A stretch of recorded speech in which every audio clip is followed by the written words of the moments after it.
भारत की राजस्थान राज्य में राजस्थान का दिल कहे जाने वाला उत्तर पश्चिम में थार रेगिस्तान के बीचों बीच बसा एक जिला, जिसे दुनिया भर में राष्ट्रीय ऊंट अनुसंधान केंद्र यानी national research centre of camel के नाम से भी जाना जाता है। यहाँ पर एक ऐसा मंदिर है जिसे देशनोक करणी माता मंदिर के नाम से जाना जाता है, जहां पर काले चूहों की पूजा होती है और उनके खाए हुए प्रसाद को खाना बहुत ही शुभ माना जाता है। ये वही स्थान है जहां के भुजिया को जियोग्राफिकल इंडिकेशन यानी जीआई टैग मिला हुआ है। जी हाँ दोस्तों, हम बात कर रहे हैं बीकानेर की। यहाँ पर कैमल फेस्टिवल मनाया जाता है।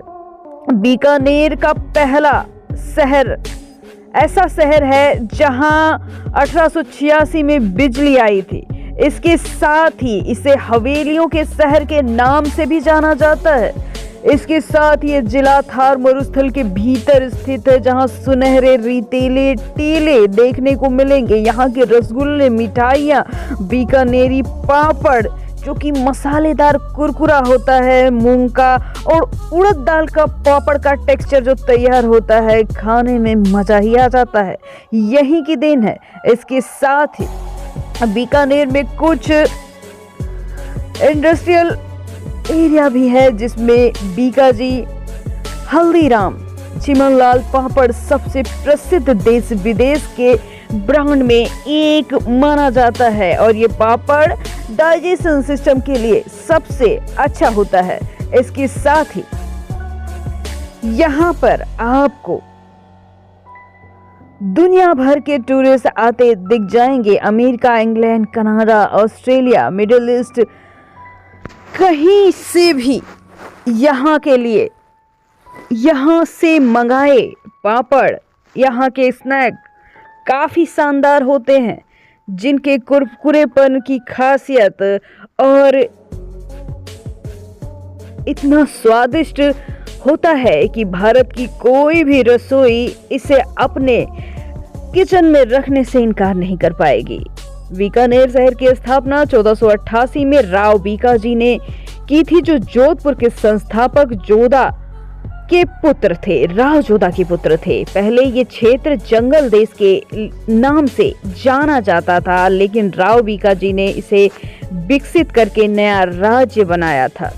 ब्रिटिश शासन के दौरान बीकानेर राजपूताना एजेंसी का हिस्सा था। यहाँ रेलवे, बिजली और कई विकास कार्य होते थे। साल 1947 में भारत की स्वतंत्रता के बाद बीकानेर को राजस्थान राज्य में मिला लिया गया। स्थानीय लोग यहाँ पारंपरिक पोशाक पहनते हैं, जिसमें पुरुष पगड़ी यानी साफा और महिलाएं घाघरा चोली पहनती हैं।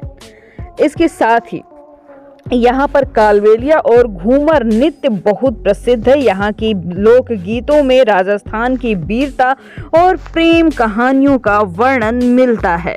इसके साथ ही यहाँ पर अक्षय तृतीया बड़े ही खास ढंग से मनाई जाती है, जिसमें पतंगबाजी होती है। खास तौर पर गोटा नाम की मिठाई बनती है। गंगा महोत्सव होता है, जो महाराजा गंगा सिंह की याद में होता है। ऊंट महोत्सव या कैमल फेस्टिवल भी यहाँ पर होता है। जनसंख्या करीब 7.5 लाख है। बीकानेर राजस्थान का चौथा बड़ा शहर है। इसके साथ ही मुख्य भाषा के रूप में यहाँ पर हिंदी से मिलती जुलती या हिंदी ही बोली जाती है। बीकानेर में मुख्य रूप से अर्थव्यवस्था एग्रीकल्चर, हैंडक्राफ्ट और डेयरी टूरिस्ट पॉइंट के लिए ही जाना जाता है। भारत के नॉर्थ वेस्ट में मौजूद थार के रेगिस्तान के बीचों बीच राजस्थान का दिल कहे जाने वाला ये जिला बीकानेर के नाम से जाना जाता है। यदि इतिहास के पन्नों को जम के खंगाला जाए तो आप इसके इतिहास को जानने के बाद दांतों तले उंगलियां जरूर दबा लेंगे। तो कुर्सी की पेटी बांध लीजिए, क्योंकि आज हम राजस्थान के बीकानेर का वर्चुअल टूर घर बैठे करने वाले हैं, जिसमें नंबर 1 पे आता है बीकानेर में जूनागढ़ का किला। बीकानेर का जूनागढ़ किला एक शानदार स्ट्रक्चर है जिसके चारों ओर बीकानेर शहर पला बड़ा है। किले को शुरू में चिंतामणि कहा जाता था और 20वीं सदी में इसका नाम बदलकर जूनागढ़ या पुराना किला कर दिया गया। जूनागढ़ किले की नींव 1478 में राव बीका ने बनवाई थी। हालांकि ये तब एक पत्थर के किले के रूप में मौजूद था। किले की गैलरी, लॉन, खिड़कियां टूरिस्ट के लिए काफी इंटरेस्टिंग पॉइंट हैं। करण महल, अनूप महल, चंद्र महल, फूल महल यहाँ के सबसे अट्रैक्टिव पॉइंट हैं। ये माना जाता है कि इस इंटरेस्टिंग किले के आसपास में नहर में मगरमच्छों को पाला जाता है।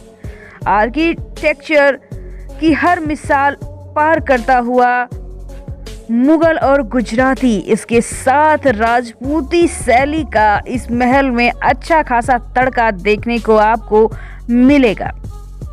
अगला जो स्थान है इसे बीकानेर में करणी माता मंदिर के नाम से जाना जाता है, जिसे नारी माता चूहा मंदिर के नाम से भी जाना जाता है। राजस्थान में एक छोटे से शहर देशनोक में बीकानेर से करीब 30 किलोमीटर दूरी में 600 साल पुराना ये मंदिर है। इस मंदिर की खास बात यह है कि मंदिर में 25,000 काले चूहे रहते हैं, इनकी पूजा होती है। आपको ये जानकर बड़ा ही आश्चर्य होगा, लेकिन हम आपको बता दें कि चूहों द्वारा खाए जाने वाला खाना यहाँ बेहद पवित्र माना जाता है और बाद में इसे प्रसाद के रूप में परोसा जाता है। इन पवित्र चूहों को कव्वा के रूप में जाना जाता है और इन चूहों के दर्शन के लिए दुनिया भर से बहुत दूर दूर से लोग आते रहते हैं और करणी माता की वास्तुकला के इनक्रेडिबल नमूने को मुगल शैली से जो प्रभावित है, देश भर के लोग देखने के लिए बेकरार होते हैं। अगला जो स्थान है इसे बीकानेर में गजनेर पैलेस के नाम से जाना जाता है। गजनेर पैलेस एक झील के किनारे स्थित बीकानेर के सबसे इंटरेस्टिंग और फेमस दर्शनीय स्पॉट में एक आता है। किले का निर्माण बीकानेर प्रांत के पूर्व शासक महाराजा गंगा सिंह जी ने करवाया था। गजनेर पैलेस पुराने जमाने में शिकार और छुट्टियों के लिए एक लॉज हुआ करता था, लेकिन 1976 में इसे होटल में तब्दील कर दिया गया। गजनेर पैलेस में आपको बोटिंग से लेकर रेगिस्तान सफारी जैसे कई मजे मिलेंगे। पूरा इलाका हरी भरी पेड़ों से शानदार महल, billiards, lawn tennis, cycling, bird watching, वन्य जीव सफारी जैसे मनोरंजक गतिविधियों के लिए जाना जाता है। यहाँ पर आपको तरासे गए स्तंभ, झरोखे, पर्दे, महल काफी इंटरेस्टिंग लगेंगे। अगला जो स्थान है इसे बीकानेर में लालगढ़ पैलेस के नाम से जाना जाता है। लालगढ़ पैलेस एक लुभावनी राजस्थानी पैलेस की झांकी मालूम पड़ती है। भारत में राजस्थान के खूबसूरत शहर बीकानेर में इसका निर्माण बीकानेर के महाराजा गंगा सिंह ने 1902 से 1926 के बीच कराया था। यूरोपीय वास्तुकला शैली में बने महल को अब एक हेरिटेज होटल के रूप में टूरिस्ट के लिए खोल दिया गया है और पूरी संपत्ति नेशनल हेरिटेज ट्रस्ट के अंतर्गत आती है। आंतरिक साज सज्जा काफ़ी मिक्स्ड राजपूताना डिजाइन देखने को आपको मिलेगी, जो काफ़ी इंटरेस्टिंग टूरिस्ट पॉइंट बनता है। महल में आपको म्यूजियम भी मिलेगा जो गंगा निवास के अंदर है। ये बीकानेर कला के जुड़े हुए शॉर्ट ड्राइंग को देखा जा सकता है।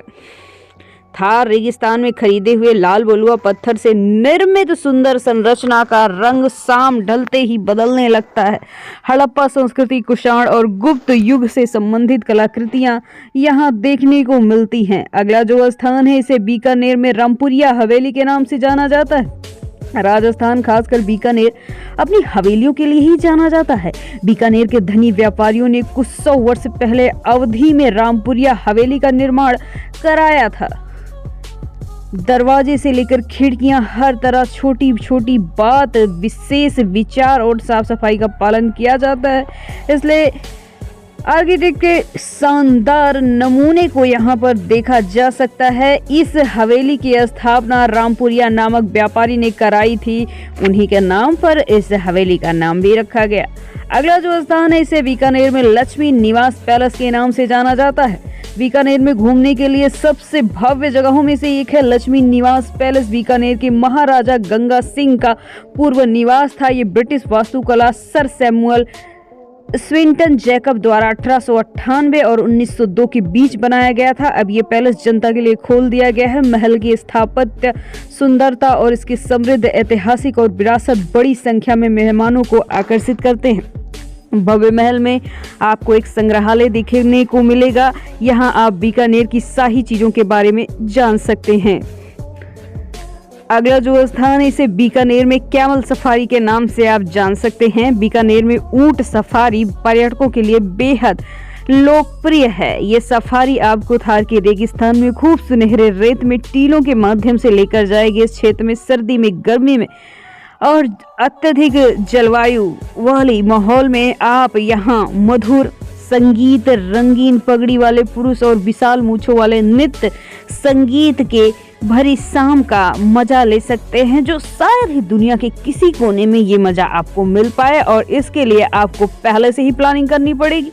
आपको परफेक्ट आइटनरी तैयार करनी होगी। यहाँ सूर्योदय यानी कि सनसेट और सनराइज दोनों के दौरान सफारी का मजा लिया जा सकता है। आप सुविधा अनुसार सफारी के अलग अलग मौजूद पैकेज को ले सकते हैं। दोस्तों, बीकानेर इतना छोटा भी नहीं कि एक वीडियो में सब कुछ आपको मिल जाए। पार्ट 2 चाहिए और भी जो बात आपके मन में रह गई हो, आप किस जगह को इस वीडियो में बताना चाहते हैं, जरूर बताइए। अगला वीडियो हम वो सारे टॉपिक कवर करेंगे जिसे आप चाहते हैं। इसके साथ आप वीडियो में ये बताना मत भूलिए कि आप देश के किस शहर, किस जगह या फिर दुनिया की किस जगह से आप इस वीडियो को देख रहे हैं। कमेंट सेक्शन में जरूर बताइएगा। Thanks for watching. चैनल को सब्सक्राइब किए बिना मत जाइएगा। हम आपके लिए आपके शहर को दर्शाने की हर कोशिश करेंगे।